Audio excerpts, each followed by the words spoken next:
Welcome to Politics NY with Skye, behind the curtain, where we speak with a whole bunch of different types of people about government and politics. And what's happening right now is Brian Benjamin, our state senator, was now picked to be the next lieutenant governor. So that means his state Senate seat is available. So there's going to be an election, a special election. And right now I have with me Shana Harmongoff, who's running to be that next state senator for Brian's seat. So welcome to the show, Shana.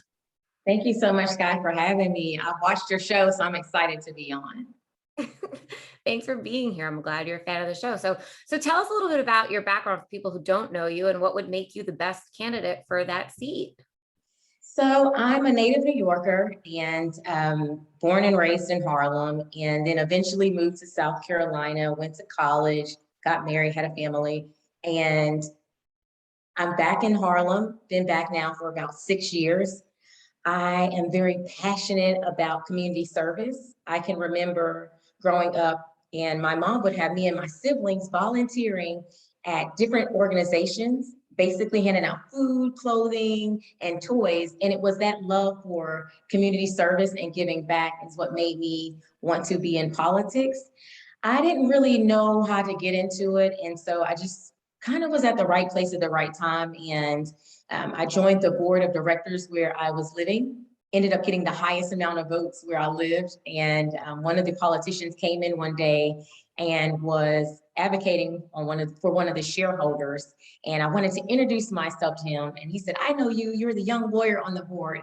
And he said, I want you to meet someone who's running for the Democratic nominee to be state Senate and state senator. And so this was in 2017. And I went to this special election and ended up meeting Senator Benjamin, well, Brian Benjamin at the time, and his fiance, who's now his wife, Kathleen. Loved them both, was invited to their dinner celebration that they had, and I'm still working with him. Well, now I had to resign because now I'm actually running for the position, but Right. just been with him since then, and I've been excited ever since. So you know the district, you know the office. So would that make you the best candidate now to take over? I think so, because Senate District 30 is a huge district where you have assembly districts, which just cover certain areas. The Senate district for our district covers Central Harlem, East Harlem, parts of Washington Heights, Upper West Side, Morningside Heights, and Hamilton Heights. So the good thing about what I did when I was with the senator was I also spoke on his behalf at events and attended his events when he couldn't make it, and planned all of his events. So that allowed me to be at pretty much everywhere at all times where he couldn't be. And as we know, for the Assembly and Senate people, you have to be in session from January to June.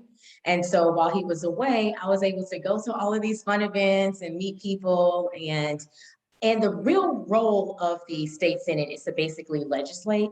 And with me having a legal background going to the Appalachian School of Law, that kind of helped me and prepared me for this position. So I'm excited about what's to come. It's really exciting. And as you were mentioning, it's all full speed ahead now. They're going to have petitioning and you're going to get your name on the ballot. It's quite the process, but it's all happening now, like in the beginning of September right now. Yes, and then, so it's going to be a special election. This is actually the same process that Senator Benjamin went through in 2017 that I was fortunate to be a part of. What it is that there's a special election. It'll most likely probably be on the general election day. And before that happens is county committee will then vote for a Democratic nominee. And then that Democratic nominee will then be placed on the ballot in November. Now, other people can possibly run on the ballot in November. They'll probably form a line on the independent line and form a committee. And so they can join, or if they're, I know the Working Families Party may choose a candidate. So that's another line that people can join. So it's the steps before the actual special election that people have to take. And it's a small window. So literally when the governor then signs, the Senator Benjamin appointed lieutenant governor then gets sworn in, the governor will sign a proclamation. Then there's like I think a 10 or 12-day window where people have to petition. So it's a crazy short process, and all of this happens so fast, and it's like less than 2 months away. So it's exciting. It is really exciting. And I'm really happy to have you here on the show. And I wish you lots of good luck in this exciting process. And please do keep us posted with what happens with you, Shana Harmongoff. Will do. Thank you so much, Skye. Thanks for being on Politics NY with Skye Behind the Curtain. Thank you.